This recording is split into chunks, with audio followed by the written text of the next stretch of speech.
How do I deal with anxiety? Today, we're going to be talking about how to deal with anxiety in light of current circumstances and spirituality.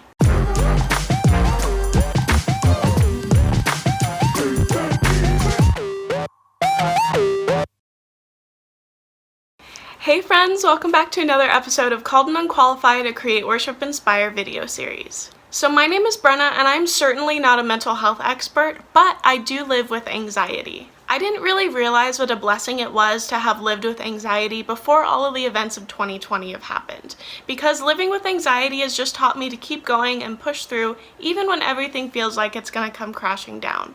So some of you may have been living with anxiousness for as long as you can remember, or some of these feelings may be really new, and either of these situations can be really scary. So if you're in either situation, but especially if you've never dealt with these feelings before, I wanted this video to be a resource for some unique coping mechanisms for how to deal with these feelings. First, I wanted to really make it clear the difference between having anxiety and feeling anxious. So these are not interchangeable terms. Feeling anxious is more of like when you have these feelings in situations or for a short period of time in your life, but you're not necessarily diagnosed with an anxiety disorder. This is really common, and almost everybody will feel anxious at least once in their life. So having anxiety is more of a long-term or lifelong circumstance. This will require a lot more attention and care because this is going to affect a lot more areas of your life significantly than just feeling anxious. So I would definitely recommend looking into contacting a medical professional if you think you have anxiety or you're feeling anxious and it's a major concern.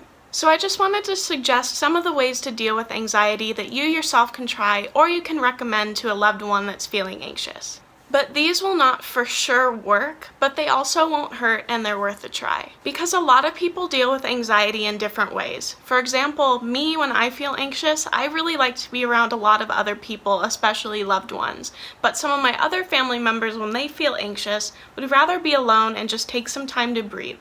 So if you try these and they don't work, it doesn't mean that there's anything wrong with you. It just means that you deal with anxiety differently, and that is perfectly fine. So first, the biggest thing is to remember that it will not feel like this forever. Especially if these feelings are new to you, they can be pretty overwhelming. Even if right now it feels like it's going to be a never-ending state of panic, I promise there's going to be moments when it feels better. Not all days will be the same, but every day that you get up and choose to fight these feelings from keeping you down, that is a victory. Even if it's as simple as getting out of bed and changing into different clothes, that is a victory. Strength looks different for everyone because we all have a different story. Also, journaling has been really helpful for me.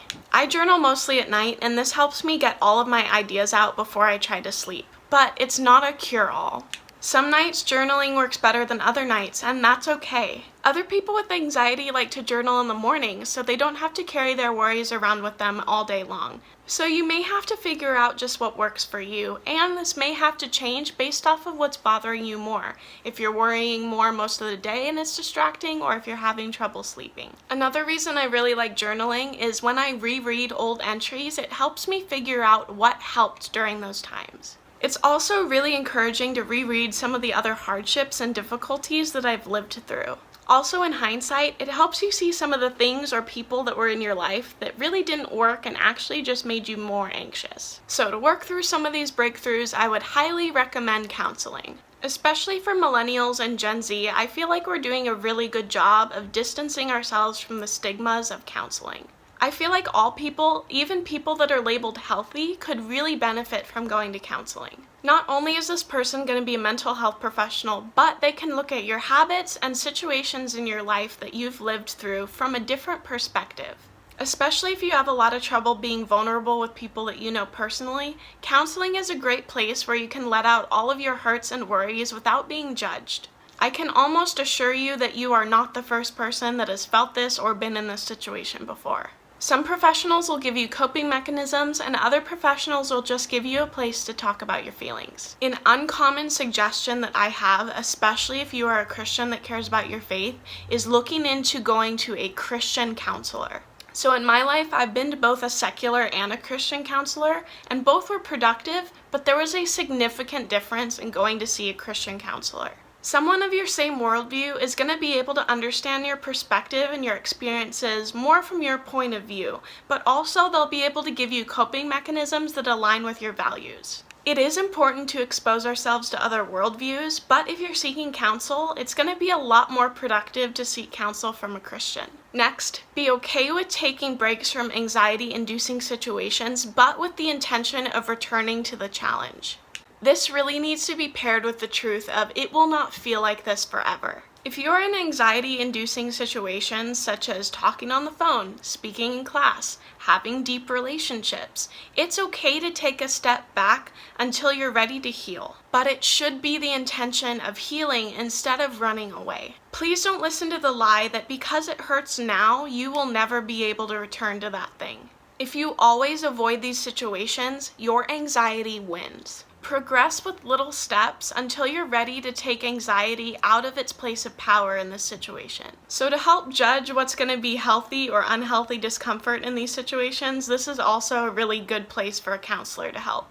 So to help you kind of heal through this discomfort, you need to spend time with life-giving people. So when I was going through one of my worst bouts of anxiety, one of my dearest friends and leaders actually suggested to me that I needed to take a step back from pouring into other people and let other people pour into me. I've never really had a problem finding people that needed help or needed a friend, so it broke my heart to think that I needed to take a step back from doing that full time and let other people be that for me. So if that is you too, I want to tell you it is not selfish to do that, because your life and time have value too. Life-giving people will help you feel more energized and comfortable. If you keep spreading yourself too thin, then you're not going to be able to give any more time and energy to other people. You need some time to recharge and fill up your heart, and that is fine. Some of the times I've felt most anxious is when I've been spending a lot of time with unhealthy people, and determining who's healthy and unhealthy is a lot harder than you may think. So again, this is where a counselor would be really helpful. Anxiety will tempt you to be self-centered, so focus on loving others. Feeling mental illness is just like any other sickness.